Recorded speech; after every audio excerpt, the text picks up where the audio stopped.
ladies and gentlemen. Welcome to Split Peak Soup Podcast. I'm your host, Neil Carney. I'm here with my good friend, Andre Gioranelli. He is a surf coach. He's an athlete and a father, also a husband. And he's a really great guy, and I'm super stoked to have him on today.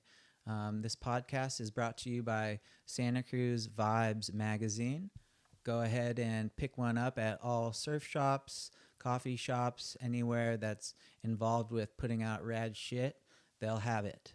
And you can also go onto the website. It's www.scvibesmagazine.com for more rad shit. So anyways, Andre, thank you for coming on today. I'm super stoked to have you. I met you probably back in 2006. Yeah. Yep. So quite a long time ago. You had just come from Brazil, and we met at a surf contest. And you want to talk about that first experience surfing in a contest in Santa Cruz? Yes. First of all, thank you so much for having me here. It's a pleasure to be here with you. And yeah, you know what? I remember that day. We were going. Actually, we were walking on the cliff, about to jump at the rocks, and you're trying to say something with me in English, and I was like, "Oh, I don't speak, English." And you were like, "Okay, can you speak Spanish?" I was like, "Yeah, I can speak Spanish." And we had this really nice conversation. We were, against each other too. Of course, we had like I think 4 more guys or 5 more guys. Yeah, 4 more guys in a heat with us. But you were so nice to me, and I felt like being welcomed by a local guy too, and you were like surfing so well too, and I felt really really great just to be able to speak with somebody, because I was a newbie here in town. Not a lot of people knew me. Like I knew pretty much like no one in the water, like in any good surfer or a legend from here. Just a few local guys, older guys. So like I felt good, definitely, and thank you. After almost 20 years, man, that was you pretty much made my day. Yeah. Yep. Well, yeah, it's been wild. We've, since then we've been really great friends, Yeah. and you've always been someone to me who was, humble, but also very, very able to speak your mind and give me honesty in all of our conversations. And that's something that I really appreciate. And to this day, we see each other in the gym, and we can really kind of talk in the steam room and just talk about life and what we're both doing in an honest and open way. And Exactly. so that's really important to have friends like that in your life. So let's just talk a little bit more about that first kind of experience. I'm sure you'd been there for a while, but since you started that contest with me, but what was the general vibe being someone from a different country coming to Santa Cruz, one of the most kind of notoriously hard places to break into the culture and the lineup? Yeah, definitely. It was very unique and new for me too. It's funny because a lot of people think, oh, Brazilians are so aggressive and this and that, but the vibe in Brazil is completely different. Like Brazilians are famous to be such a welcoming country for everybody not from there. People feels, okay, I really like the vibe over here. Everybody treats me like equal. We don't care about the color of your skin, where you're from, what's language you speak. The reason that I'm here in Santa Cruz, it's because I was hosting a Pleasure Point local for so many years in my house.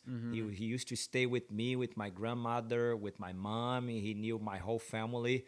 And he was staying in my house for like pretty much for 5 years. Yeah. And he was spending like 2 or 3 months with us, and it was really nice to have him with us. We Yeah. never charged anything to him at all. Right. And he was the first one who was like, "Hey, Andre, you gotta come to Santa Cruz." And I knew nothing about Santa Cruz. I just knew about the lane, because of the Coldwater Classic, right? Right. And I was a professional surfer. Everybody knows about the Coldwater Classic. Sure. And I knew nothing about Pleasure Point, and he was from here. And he was like, "Man, no, Pleasure Point, we have a lot of point breaks too. The waves are great. You will like it." And when I came first time, I spent 2 months over here, 1 month with him, and 1 month with Bobby Ledesma, a guy that I met on that trip, and Yeah. he's one of my best friends. Like such a nice guy too. Yeah. Right now he's like in a really tough time because his father just passed away like I think 2 days ago. Oh shit. So yeah, I wish the best for him and for the whole Ledesma family. Yeah. A lot of people they love them over here too. It's a great family. The guys they have like this huge heart. Yeah. It's a mix of a Mexican family and American family too, and I love those guys very much. So that was the starting. I was a professional surfer. That was 2005. And I like it a lot. Of course, it was kind of like cold, but the Yeah. waves were great. I was Right. like in the beginning of the winter, and I met a lot of really nice guys too during that time. But I had no idea. Then one day I would, be able to live over here because I was a professional surfer. I had a main sponsor. I was doing really well in Rio. I was doing really well in Brazil. And I went back to Brazil, after I experienced 2 months over here with great waves. I was competing over here. I think I did like two competitions. I got second. I think TJ won Okay. the one, and what else? I don't remember who won the second one. Maybe it was Bud Freitas or something like this. He usually does. Yeah, yeah, He's yeah. good at But that. Bud and Noe, they were like, they still like amazing surfers, But I remember back in the day, they had like a really really high level. They were really good surfers. And but definitely going back to that time, and then I went back to Brazil, and I was competing there. I was fighting for title in Rio, for many, many years. I was top five, top three in Rio for many, many years.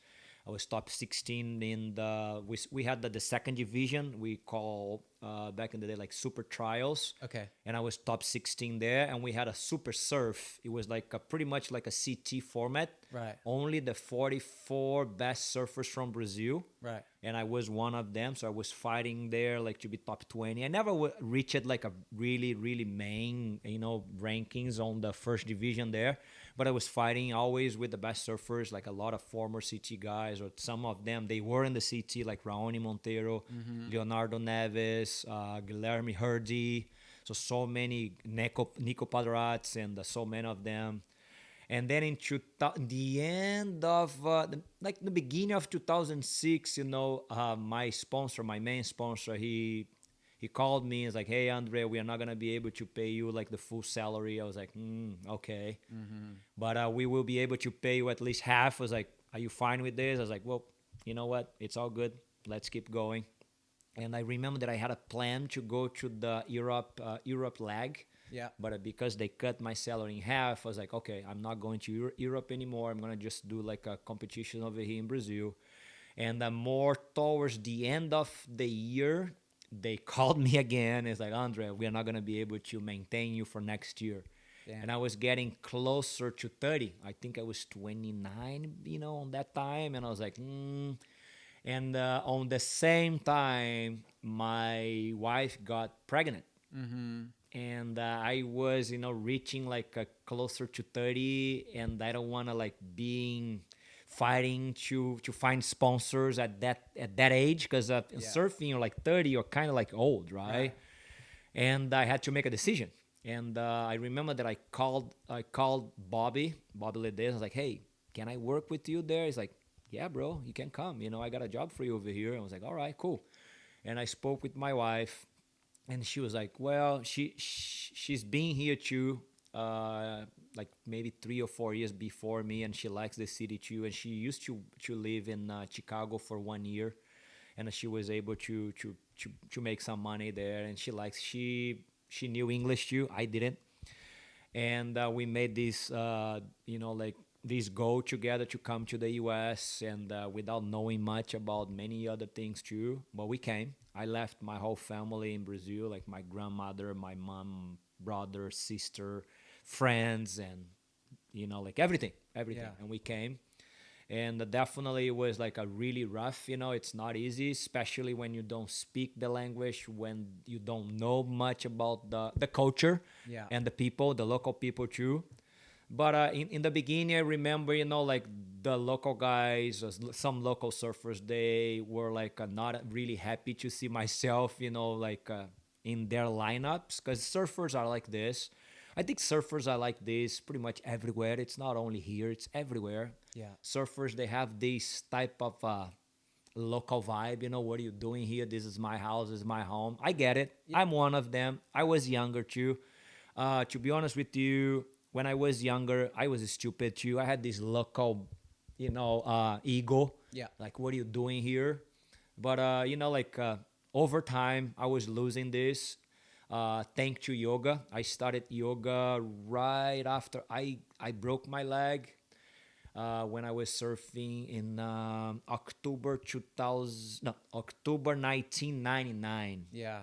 I broke my leg. I broke 3 bones. I did an air and I landed with my foot like in the wrong place, and I broke it.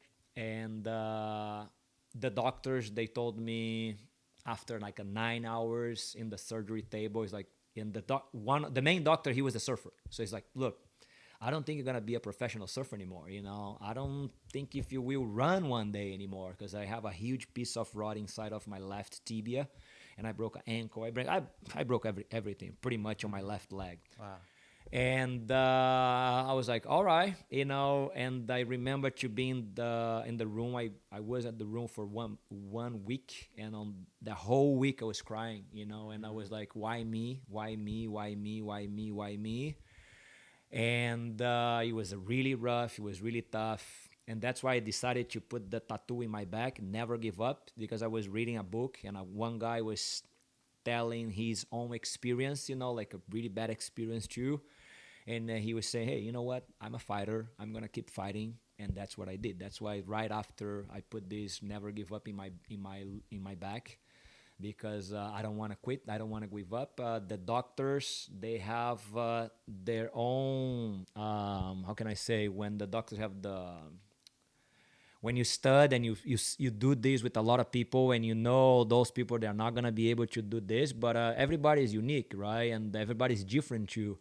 And I was putting the work at the gym, and it was really hard to bend my left knee for so many months too. And then I knew, like, really deeply inside of my soul, I was like, man, yoga can be the healing that you're looking for. And I think 6 months after my surgery, I was already surfing, but took me 5 months out of the water. It took me 2 months in my bed.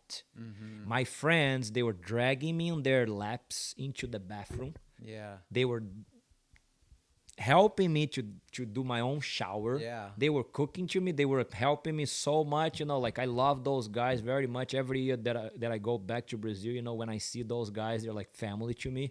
I try to help them as much as possible, because those guys, what they did for me in probably one of the toughest moments of my life, it was huge.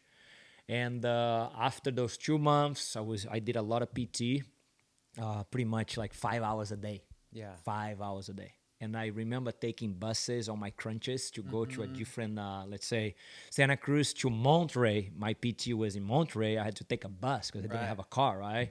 And I was there for 5 hours every single day. And I started to walk, and then I started to run again, and I started to surfing back with my 7.3, and then with my 6.3, and then with my 6.0, and then finally back to my normal 5.10. Yeah. It took me like many, many, many, many months. And then I started to do yoga. Yeah. Because of my left knee, and my left ankle too was not with the full mobility, right? Sure. Didn't have the full range of motion. And I was like, man, and I was only 25. I was like, man, I'm really young to already have this bad leg, right? And again, after many, many months of practicing yoga and many, many years, and every time that I remember the first day that I did the Padmasana, first time ever in my life after my surgery, took me only 3 seconds. And it was so painful, so painful. Yeah. But at the same time, I was so happy to be able to hold for 3 seconds. Yeah. Right?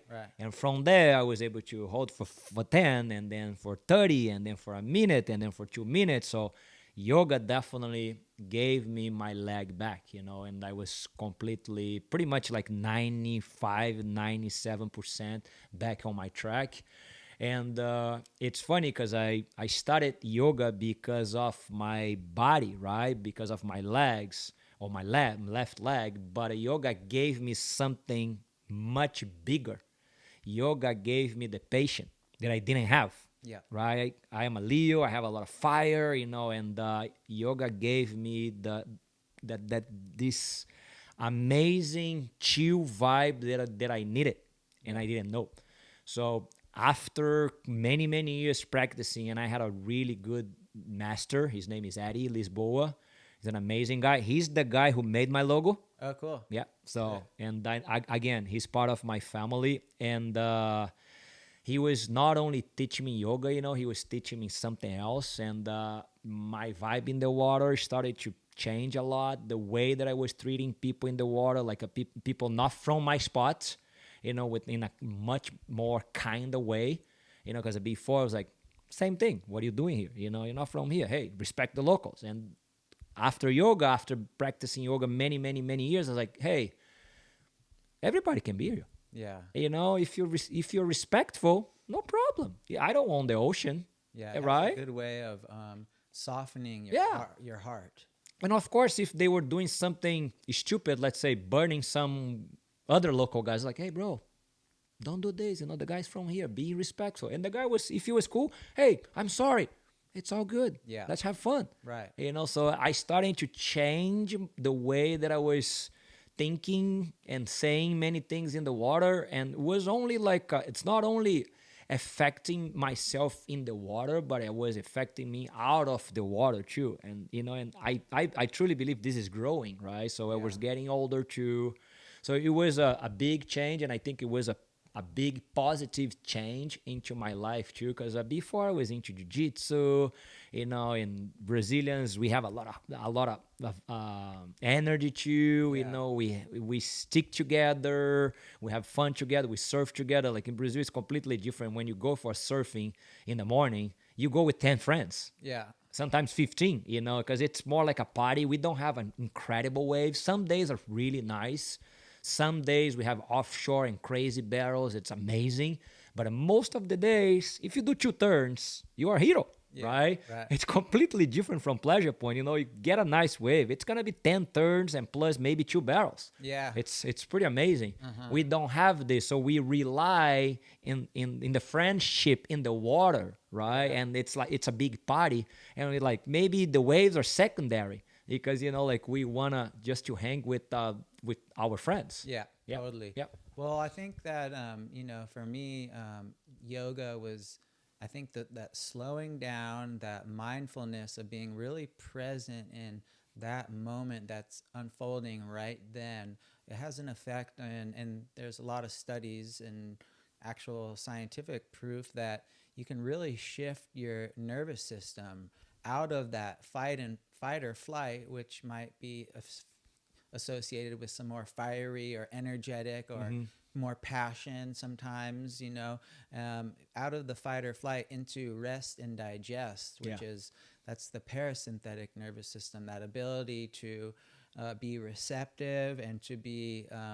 thoughtful in a way that is completely present in that moment. Yeah. So that, for me, that helped soften my my thinking, and I think it sounds like it did a great service to you in that regard. Yeah, no, definitely. Yeah, no, yoga, it's a blessing. It's funny because I don't do yoga anymore. Well, I do yoga every day, but not the way that I used to do it, like back in the day or even like 10 years ago, because I've been a flexible person pretty much my whole life because I have a background of taekwondo, kung fu, karate, jiu-jitsu, if you never heard about jiu-jitsu, you can play top or you can play guard. Yeah. And I was a guard guy because I was like super flexible, super gummy. Yeah. But I was really young, right? And then I was getting older, and because of my mobility and my flexibility, I was super flexible and I was hurting myself a lot. Yeah. And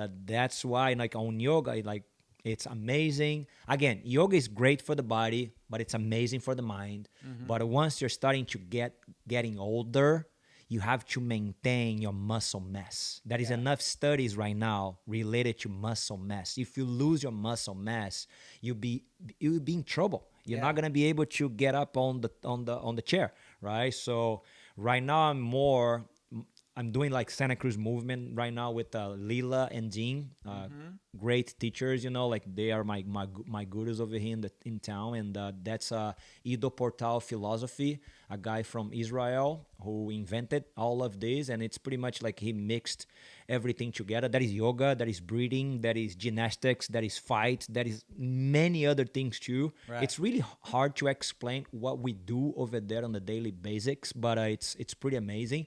But I do a lot of weights too. I have my sets at the gym. Yeah. I do leg days. I do upper body days too, because I need to maintain my muscle mass. And I'm a skinny guy, so I don't Right. have a lot of muscle mass. Sure. And on yoga, I was losing my muscle mass, and I was super, super, super flexible. So I had to stop a little bit and do something else. I love yoga too. Yoga, it's like the light of my life too. And my wife, she's one of the amazing yoga teacher over here in town. She's a guru, Yeah. Daniela Kosmowski, and she's like the true yogini. She goes to India. Well, she used to study with Sharachi Joy, Patabi Joy's grandson. Unfortunately, he passed away, I think 2 months ago. So bummer. yeah, my wife, she's so sad right now because of this. But again, she's a true yogini, and she knows a lot about yoga. I love yoga, but at this point of my life, I'm 49, I'm going to be 50. I need to maintain my muscle mass. Yeah, well, I couldn't pull out any of the statistics or anything like that, but I believe that they're doing studies that are showing that like length of life, longevity is directly related to how much muscle mass Yep. you have when you're older. Yep. And then lifting weights, and not only are you building your muscles, core strength, but you're also you're strengthening your bones, Yep. which is another very important thing. As we all get older, our bones lose density. Yep. And that's why old people fall and they break their hips, So that's amazing that you're doing that. Yeah, I see you in the gym pretty much every day, and you're getting after it. And that, I think is that something that, well, I don't want to get too ahead of myself because I didn't really, introduce you as a surf coach, but now that I got to it, you're a surf coach, and he works with a lot of the youth around here. How important is muscle mass for a young surfer? Is that something that you're trying to help coach with your clients? It's funny. My coach is pretty much the mind. It's the mind, right? And one thing that I've been seeing, it's not only here in America, it's pretty much everywhere. It's even with the city guys and the city girls, it's here. Yeah. The power of the mind. And you can have a lot of muscle, you can be very athletic, but if you're the the most important muscle it is your brain, right? Because a brain is a muscle, right? Sure. And if you can have muscles all over your body, but if your brain are pretty small, Yeah. you're not going anywhere, right? So Right. what I do with the kids that I work, it's to work on their brain, it's to work on their mindset, like to make them believe that it's possible, because you have no idea, like it's really hard to input this into the kid's brain, because it's a different generation to my generation. I think I'm a little bit older than you. My generation was like, it was a tough generation, like it's all the older guys, they were like bitty kids, or they were doing something to us, and if we cry, it's gonna be much worse, right? But they don't have this anymore, and that's a good thing too. Yeah. But right now, they don't really test their brain about this, the feelings, the emotions, so, and once you're competing, you're comparing yourself to others, and now they have the cell phones. I didn't have this, right? I was maybe comparing myself to the other surfers. Now they're comparing themselves to the whole world. Right. Right? Yeah. This is crazy. Yeah. And a lot of the things on Instagram or TikTok are fake. Yeah. It's not real. Yeah. Nobody really, well, some people, maybe 0.01%, they will expose their weakness there, Right. but it's not the majority. The Oh. majority is like, everything is about winning. I'm happy. I have a lot of money. My car is amazing. My wife, she's hot, and this and that. But in reality, most of those people, they are not happy, Right. right? And the kids, they need to understand this, but they don't have the knowledge to understand this. Yeah. It took me many, many years to be able to know all of this. I'm almost 50. It's different for a 14 years old. I have a 14 years old son, and I also have an 18 years old son. It's completely different too, and I'm trying to, to go to their brains every single day, because if you know how to fix this, everything's gonna be fine. Right. And my training with most of the kids that I work, it's trying to give them positive thinkings and thoughts into their brains, because I know how hard it is for them to turn the phone in the morning and see somebody doing like a crazy air, Yeah. or getting a crazy barrel, or getting like a two brand new surfboards, or a new sponsorship. So it's messed with their brain, and hey, look, you got to work for you and nothing else. The Yeah. surfing, it's you against you. If you focus on somebody else, you're already losing energy. So focus on yourself, because when you do this, I'm not saying you're gonna reach the top level, because of course you need skills too. You have to be talented, but when you focus on yourself, you're getting closer and closer and closer to get there. If you're starting to go all over the place with your mind, oh, what they're doing, oh, she's doing much better than me, oh, that guy, oh my gosh, he's stronger than me and he's my age, oh, how, I training every day. No, it doesn't work like this. Good for him. I'm keep doing my thing every single day, because I'm working for myself. Yeah, it's like self-esteem. Exactly. Yeah, well, I think that a big thing I remember, at least when I was like becoming a teenager and stuff like that, a big issue was, and it wasn't just, isolated to them, but it was a big problem for women in the media, because they would see on 17 magazine, or I don't know, there's a bunch of different magazines, like the makeup ones and stuff, where they open the magazine and every woman in there's got flawless skin. Yeah. They look like Yeah. amazing. And so that creates a lot of self-esteem issues, which, causes body dysmorphia, Yeah. which means basically, looking at someone else's body and not being happy with your own form and stuff like that. And what I've noticed that these days is it's not just isolated to women now, because now this media, is shoveled into everybody's face, and Yeah. these kids are at a young and impressionable age, and Yeah. when you look around and everything you see is curated to make you doubt your own worth or your own value in this life, it's got to be incredibly toxic. And where now there's a huge issue with teenage boys and young adult men using steroids and using these performance enhancing drugs that are really toxic and can really fuck your brain up, your development and all this stuff.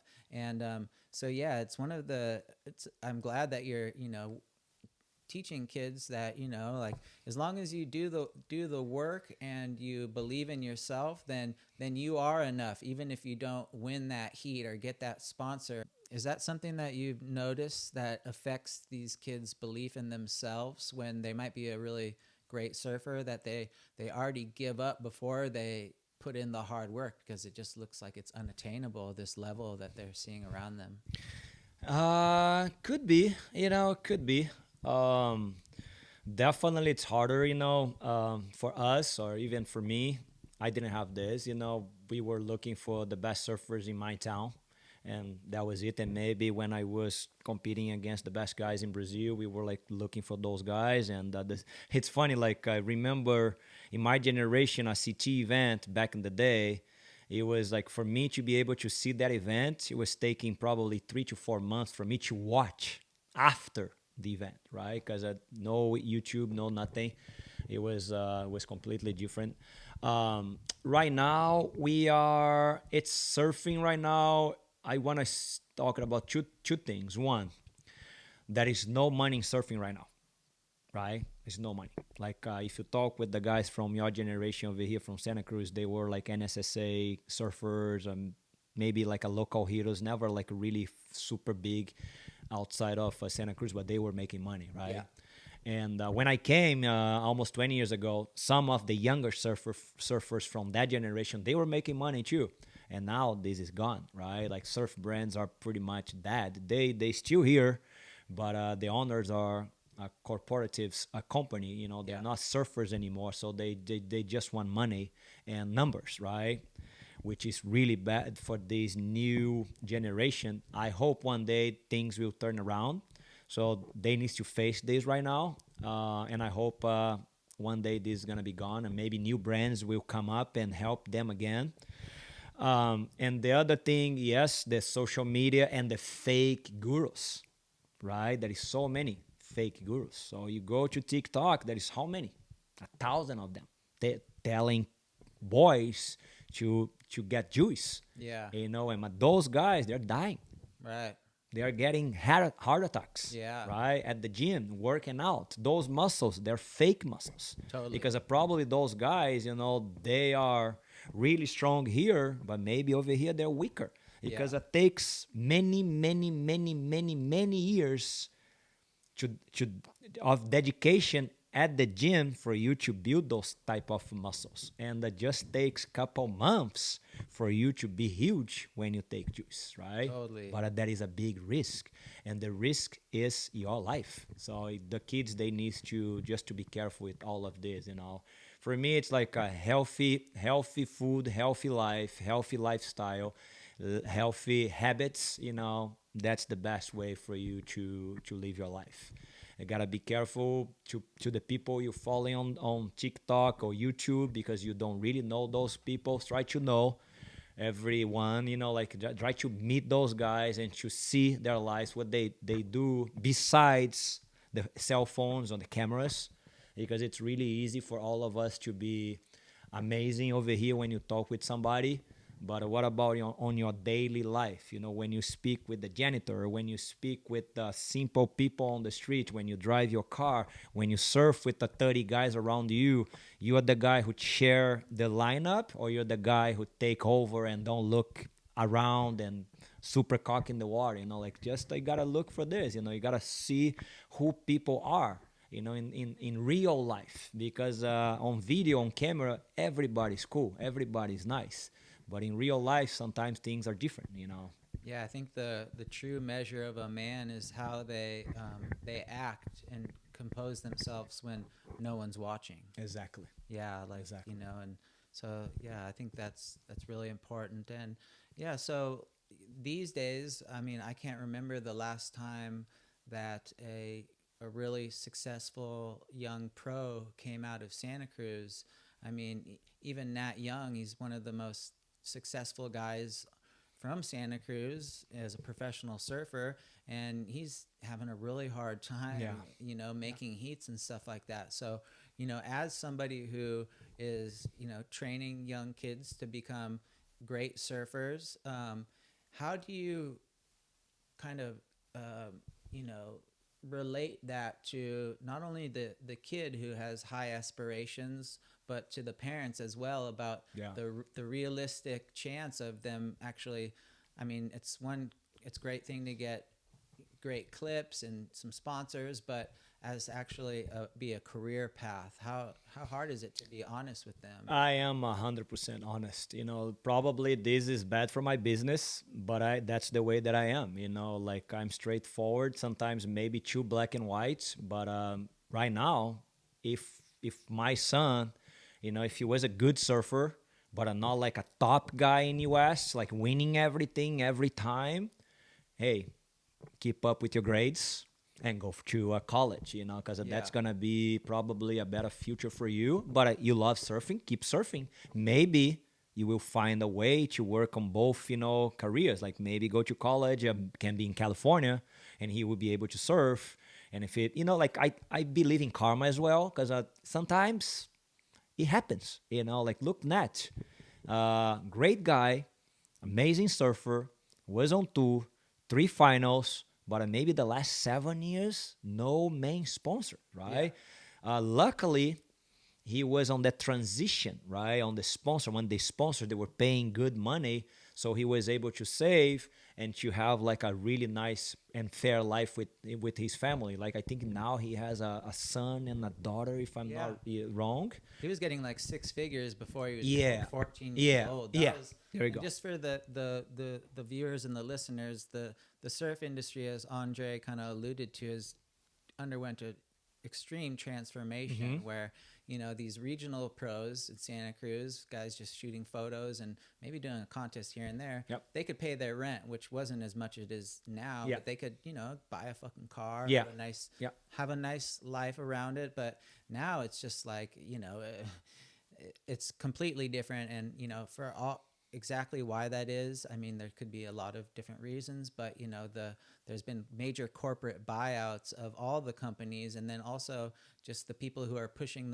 running the numbers there are seeing not a return when they just sponsor every kid that can hit the lip. So that's dangerous. But I think that striving for excellence in anything that you do and is an amazing way to live your life, and there's a lot of benefits from that. So there could be still a lot of benefit from having a coach like yourself, even if it's not, you don't have plans, or you don't picture yourself being a world champion. There's still a lot of inherent value in dissecting your surfing and working with someone like yourself who can show you maybe things that you could work on, and then working on the power of the mind. That's only going to benefit people as they age and whatever that they do. But would you say that you agree that like for some parents it's kind of like it's a good investment, because they're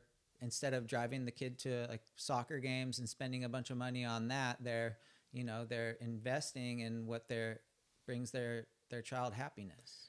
I think so. It's again, everybody's different. Everybody has different dreams too, and of course, I will teach them how to do a better cutback, or to have a better style, or to face their fears. Like that's part of my job too. A lot of kids, especially they are dealing with Mother Nature and conditions and tides and big waves and small and people in the water. Like my job, it's like to help them to face all these fears around them too, and teach them how to control themselves, to don't panic during those moments, or before the heat, or even after, the way they think about things too. And definitely all of this, it's part of my program too. But like I said to you before, if they have a dream and if they have skills, they can chase their dreams. I'm gonna be with them. I will help them to reach the highest level of surfing, mentally and physically too. Of course, there is always a price to pay, not only with me, but with contest in general. You're not gonna, even if you're the gift kid, you're not gonna win every time, because you're competing against Mother Nature. You compete against other kids. They have the same dream as you, probably. They're fighting as hard as possible too.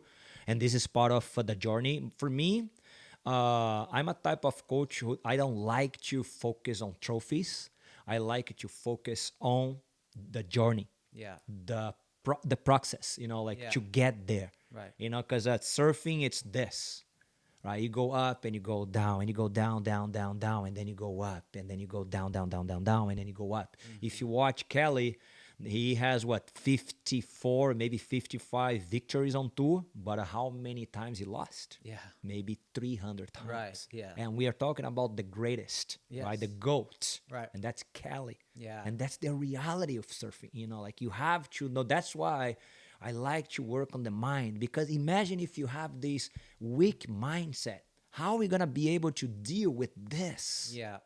Down, bottom, bottom, bottom, bottom, bottom, bottom. Oh, up a little bit here. And then bottom, bottom, bottom. Watch the tour. Watch Carissa Moore. She lost 2 world titles. you know. And after that, she was like, I don't want to leave my house. I want to stay here. This is brutal. Yeah. She was number one for the whole year, and in the final five twice, back to back, she lost.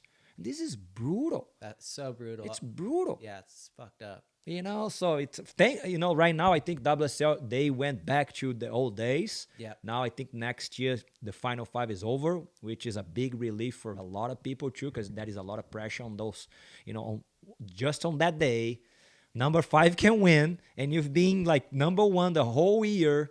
And that number five, he woke up feeling great, and you woke up not feeling that great, and he will smoke everyone. Yeah. So that's pretty insane. And again, back to the mind. You have to have the mind, And if you watch the final five, I feel like the Brazilians, they have a little edge because they like this scenario. Like a lot of pressure, and I think they strive. They strive or try? They thrive. They thrive, on those moments. And that's why we've been seeing them like doing really well too. But also we've been seeing Stephanie Gilmore. She's super chill. Yeah. And she won one too. It's all about the momentum. Sometimes being number five can be better than being number one, because the number five, you're gonna beat number four, and then you're gonna beat number three, and you're just building the momentum, and then you're gonna beat number two, and then when you're in the final, you feel like unbeatable, right? Yeah. Yep. And just for the listeners and viewers here, the World Surf League, before, when it was the ASP, which is the Associated Surfing Professionals, yep. Those contests would basically, they'd have 12 events a year, and basically the person who won the world title at the end of the year was the person who had the highest accumulation of points, which every event goes towards that level. A few years back, it might have just been like a stunt or something, like a PR stunt, where they turned it into something called the Final Five, which was basically that the top five surfers coming into the last event on tour every year would basically have a sudden death competition. So during one competition, the person who was seeded fifth would surf against the person seeded fourth. Whoever won that would surf against the person who was seeded third, and then so on.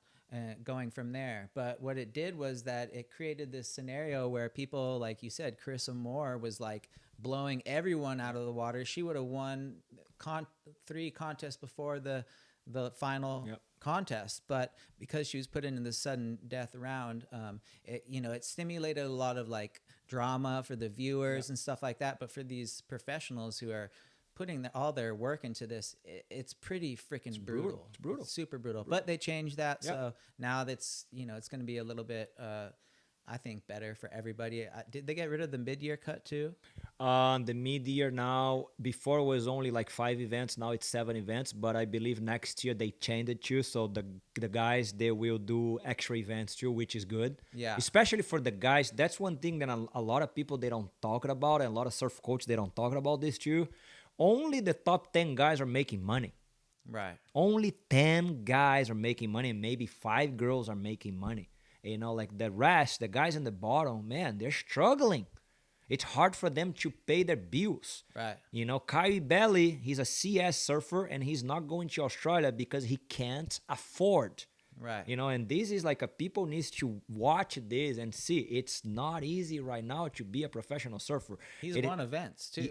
Many. And he was a CT guy, and he made a final at Bells Beach. I was there. I worked on that event. So they need to change the whole system, because the guys in the bottom, they're not making money. It doesn't matter if you're Brazilian, if you're American, if you're European, if you're Australian. It's brutal for everyone right now. If you're not Griffin Colapinto, Felipe Toledo, Iago Dori, those guys, Jordan Smith, Kanoe Igarashi, you're not making money. You're not going to be able to have a coach with you. You're not going to be able to have somebody with you to help you along the way. So that's a thing that people needs to talk more, because that's the reality. And I've been watching other sports too. They are in the same situation. It's only those top 10 guys, they really make money. Of course, I'm not talking about tennis, because that's a different type of a beast. Like when you win a big event, it's like $2 million per event. In surfing, If you win, it's gonna be $100,000 plus. If you win in Australia or in America, you gotta pay 40% taxes. Yeah. Thinking about this too. Right. Yeah, that's brutal. That's brutal. Yeah. So, yeah, I mean, it's just such a hard thing, and I think that things could change. Yeah. It could always change, but at least the way it's been trending is that professional surfing is just and as more places expand and bring in more surfers from different areas, more people now than ever are surfing in places that weren't surfing 20 years ago. Oh yeah, yeah. And so that's just magnifying this pressure and this competition. And Brazil has been really churning out some top talent for the past 15 years. I think it really started with Andre de Souza, Adriano, yes, Adriano de yeah. Souza. There was always really talented surfers that were on the CT before, yeah. but as far as he won the world title in 2015. Yes, yep. And then since then they dubbed it the Brazilian Storm. You had Gabby Medina, you had Felipe Toledo, you had a lot of just I mean, the list goes on, and they're just such a force now to be reckoned with. Do you think that's still? What do you think that talent comes from? You had talked about Brazilian people having a lot of fire, and a lot of people growing up may not have as much, so they really want to fight for what they get. Yeah. Is that a big motivation? For sure. Like you gotta think Adriano, he was living favelas in Brazil, right? Like a really gnarly favela in Guarujá. Guarujá, it's a beach in São Paulo. So he grew up with nothing, right? And his brother was a military guy. And because Adriano, if I'm not wrong, Adriano is like 8 years younger, maybe 10 years younger. So his brother was giving him this discipline mindset to him, and his brother bought his first surfboard. It was like only $30, right? But $30 for us is like, that's nothing. But $30 for them, it was a lot of money back in the day, right? So Adriano, I'm much older than Adriano, but I was able to compete with him too when he was 14, 15. He was an incredible surfer already. When he was 14, he won his first professional surfer, and he won his first professional competition. That was in Rio. And I was in it too, and I lost in the quarters, and he got a 10 in the final. He was a little kid, and he was only like 14. And after him, was Jadson André too, and then Felipe and Gabriel and all those guys. The thing with Brazilians is we stick together and we push each other. Like, just for you to have an idea, like in a house like this, probably 5 of them will be together. Right? And it doesn't matter if you lose first round. You will be with me until I am done in the competition, right? Like if I go all the way to semifinals, you will be on the beach with me, helping me, and then the next event, maybe if I lose first, second, or third round, and you go all the way to the finals, I'll be there 6 a.m. helping you, right there in Brazil, it's like we're helping each other. You see that a lot on the webcasts, you'll see like DVD and like Sammy Pupo watching whoever it is, and you'll see them like whether if it's freaking raining or cold, it's like those guys are right there. It doesn't matter. Yeah, we stick together and we feed each other, right? So, and we help each other too. Like a lot of people, they don't know this, but Felipe, and even Gabriel and Adrian, they help the other guys. The guys not on top of the game, the guys the guys don't make like a lot of money, they help those guys too. Sometimes Felipe will rent a house, and he will pay for the whole house. And a lot of other surfers, they don't have a lot of money to stay on that house, but he will let those guys, hey, stay with me. I got your back. Yeah. Because Felipe, he's been doing this for many, many years, even in Hawaii too, because he's such a nice guy too. And the other Brazilians, they do the same thing too, like, again, it's more like a big family on tour, and they help each other, they feed each other. And I think that's one of the reasons they are super successful too. In US, it's a little bit different, probably because of the economy. It's stronger, so you don't really need to rely on anybody. You have your own car, you have your own money, you can have your own house. But in the last couple years, if you watch what the San Clemente kids did, they did what the Brazilians they've been doing for 20 years. So they were sticking together, and look, they got great results. Most of them are on tour right now. They are helping each other, they're growing, they're pushing each other, and it's working. And I think that this can be like a good example for Santa Cruz surfers too. Like maybe to stay more together, and this, instead of being jealous of each other, is like being with everyone and pushing to the next level in every single event, and this can be their future.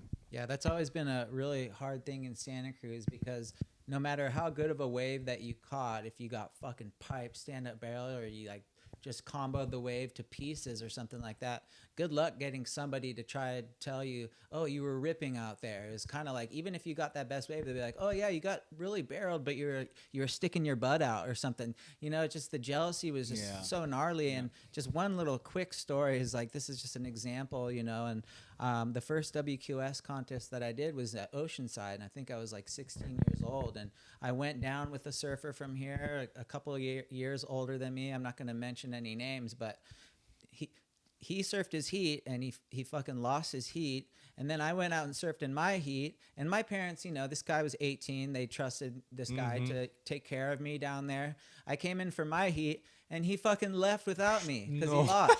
He left. I was stranded in Oceanside. And then at the time I was riding for Ezekiel, and Greg Browning, who was the team manager, he just passed away. Rest in peace, Greg.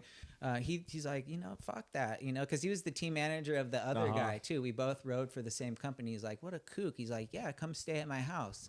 I ended up staying there for a month, and I had like one of the best times of my life as a young kid, surfing in Southern California with this really cool, supportive guy. Yeah. He was just a legend. But yeah, I think that's a big difference, that, you'll see that, just while we're talking about the differences and maybe the similarities with the Brazilian and American surfers, I wanted to just touch on something that recently came up in a surf contest at Burley Heads. Mm-hmm. Julian Wilson was versus Felipe Toledo in the final. Something happened when you're watching the webcam. Julian caught a wave, and he comboed the wave to pieces, but after he caught the wave, he flipped off, and it looks like he's flipping off the judges. No, it was the fans. Yeah, so it was the fans, the Brazilian fans. Yeah, and having some fire is a great thing, but this is like something that, and I'm sure it happens no matter what country that you're from, but the surf fans in Brazil can get really, aggressive. Yeah, and they can kind of dogpile.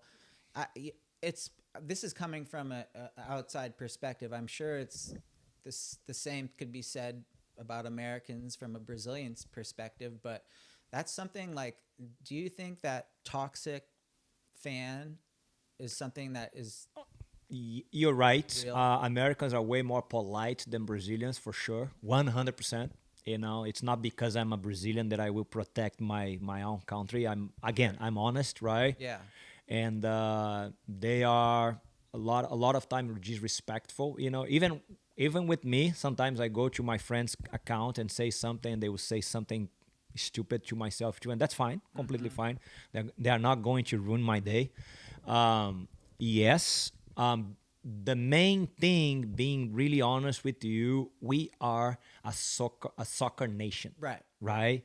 So when you go to a stadium, you go there of course, to try to help your team. Yes. And for the other team, you try to completely kill them. Yeah, so just to chime in real quick, what happened was Burley Heads has this headland, and there's a bunch of rocks that jut out on this point. And basically, you could be surfing at the top of the point, and 70 feet away are the rocks, and whoever wants to walk out as far as they can onto those rocks can. And I guess there was a very vocal contingent of Brazilian fans there. A lot, yeah. And they were screaming like personal shit and Yeah. just trying to fuck up Julian Wilson. And he ended up kind of getting pissed off, and he ended up kind of trading some words about Felipe. And you can see Felipe is like, dude, I can't control these guys. You know, and Felipe, but Julian was so pissed. And like, he almost kind of got into Felipe's head a little bit. He made him give up priority on a really good way. But, you know, after the fact, Julian said, you know, he's like, you know what? He's like, at the time I was pissed, but he's like, thank you to those fans because they brought out a fire inside. So it's like, it's like kind of a double-edged sword, right? With this kind of that created a stadium atmosphere. I think what Julian did was great. You know, like, again, he was feeding by those guys, maybe like a bad energy towards him. He turned it into a really good energy, and he almost won the heat because of that. Right? Yeah. So this is a good example. People can boo you, can say whatever they want. You can turn that little thing into more fire in a positive way. Yeah. So Brazilians, they do this. Right. It's normal in my country to see people doing this. You know, when you doubt somebody, it's like, okay, I'm going to prove it to you.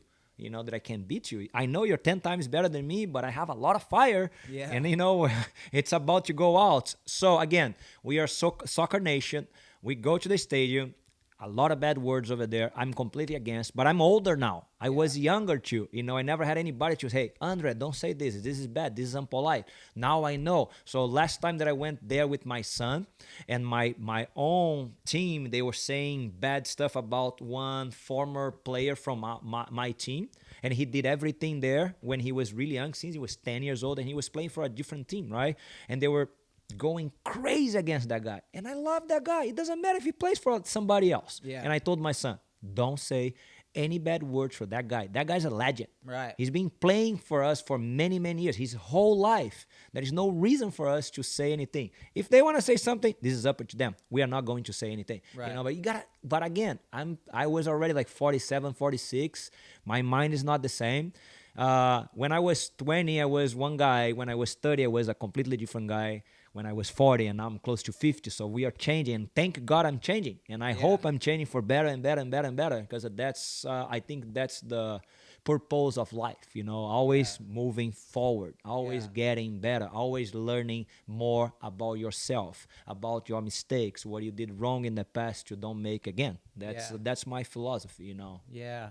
And, you know, talking about evolving as a human and adversity and what it takes, that mental mind power. As you mentioned before, you've had, you know, some really gnarly injuries with your body. And as you know, for those who I haven't expressed this to or might not know much about me, I suffer from a lot of chronic pain for the past 20 years. Had both of my hips replaced 4 years ago. I'm in constant pain all the time. But, you know, what I have found that it's been a blessing in disguise in many ways, because I spend a lot of time uncomfortable. I can get sad from time to time, but ultimately I think that pain can be a really great teacher. Mm-hmm. And, you know, you mentioned, you know, never giving up and stuff like that, but how has pain been a teacher for you, or a guru? Like, going back to our conversation maybe 30 minutes ago, when I was like, why me, why me, why me? And then many years later was, thank you God was me. Right. You know, because I was able to learn from all those mistakes that I was making in my life, you know, and that was a blessing from the skies. And of course, you can see this in a positive way, or you can go super deep into those really negative thoughts every single day. I'm speaking with you right now with pain in my lower back. Mm-hmm. And I didn't mention my neck surgery. I have 2 artificial discs in my neck, right? And I have a crazy back problem because I've been surfing for 40 years, and I have a shoulder, and I have neck. Pain is part of my life, but I made a peace with pain in my body. I used to fight a lot against my pain, and at some point, I was like, you know what? I'm not fighting anymore. I'm just letting go, and I'm going to live with this as my best friend, as my teacher. And since then, everything is better. Of course, I have days that I wake up, especially here when it's cold and foggy, there is pain everywhere. My body's stiffer, even though I'm a super flexible guy. But that's the way my body reacts over here to the cold. I'm from a tropical weather. It's not easy at all. But again, like pain, it is my guru right now. Yeah. And maybe it's your guru too. I know you forever. We've been having this conversation for many, many years, Yeah. but you can see the bright side of the pain, in injuries and hard life, or you can see the brightness, right? Like you Yeah. can see the negative side, or you can see the positive side too. And for the last many years of my life, I've been seeing the positive side and not seeing much. Of course, I'm not gonna lie. Some days I go there, but I go there just for a little bit because Yeah. then boom, and then some good part of myself will punch in one of my inside of my face. Like, hey, wake up, man! Move into the right direction, and then I Yeah. go. Yeah, I've got a saying that, I'm sure I didn't come up with it and there might be some flaws in it, but I say that, in our lives, pain is inescapable. It's a part of life. But at some point, suffering becomes a choice, For sure. because sure. it's like, yeah, okay, well, you're hurting super bad. For That sure. sucks. But like, yeah, you have a choice at some point to get out of your bed and to, even if it's not, a mile, you could walk down the street. Yep. Do what you can, because if you stay in that low frequency Yep. vibration of just, my life is over, and that attitude that doesn't involve gratitude, Yep. that's going to just make things bad for you. And then would you say that, because, of our injuries and what's going on in our bodies, we can't like surf every day like a young kid? Does it make you kind of more grateful for the days you can go out? For sure. I was a guy who was surfing 7-8 hours a day, and now I surf once, twice a week. And when I surf, I think, well, especially because over here it's really, really cold. It's like, and then I have to do maybe 1 or 2 days of rehab, going to the gym, work on my hips, work on my mobility, work on my flexibility. I can surf 2-3 days in a row, but I know if I do this, I will just destroy my body every single day. So now, because I'm older and smarter, and I understand the mechanic of my body, I surf 1 day, maybe 2 days, and then I will do my rehab. So I will do movement because it's good to relax and move my spine, and we will work a lot on mobility too, and I will do my sauna every day. You see me there every day too, Yeah. So all those things will help me to have the longevity that I want in my future in the water. And I know if I surf every day now, probably when I'm 68, 58, 60, probably I'm not going to surf anymore. So the Right. way that I'm doing right now, I believe that I can surf for probably 20 to 25 more years. Yeah. Well, that's smart, because once you stop, then you're, I mean, yeah, it's rough. Getting older as a surfer Yep. it's not for the faint of heart, and we all have different genetics, and Yeah. some of us don't experience pain like other Yep. people do. So, but at the end of the day, you're gonna have to modify your surfing at Yeah. some point, and then you might have to have that, that ability to be able to walk away from it. But we'd all love to do that later than Yeah. we like. It's all good, man. Surfing's just, let's say, at some point of my life, surfing was 100% of my life, probably. And then right now, maybe it's like a 50, because I have other priorities too. I'm a father, I'm a husband, I'm Yeah. a surf coach. So I have to coach more than being in the water. If I just surf, I'm not going to have time to coach, right? And my body's gonna be really beat up. So I wanna have a really good energy to work with the kids that I work. Imagine going there after 2 hours in the water and being like without energy. I'm not going to do my best. So I wanna be my best version to my clients too. That's important.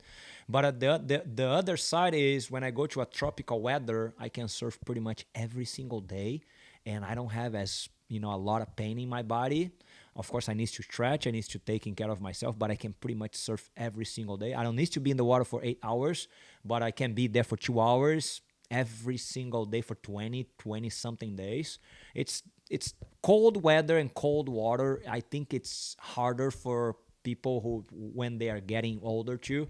I think there is enough studies too. That's why older people they usually move to warmer weather when Yeah. they are like 60s and 70s because of the body and everything else. And I'm fine. It's okay. It's all good. Is that Surfing. something that Yeah. you think you could? Is that something that appeals to you to like move back to Brazil at any point, or you like it here? The future belongs to God, right? I'm open. I was open when I came, and I'm still open, to do something different too in the future. It can be in a long run. It can be in a short run. I don't know. I'm open, and if I have to move, I will move, and that's completely fine too. Yeah. It's all good. Right. It's all good. Yeah.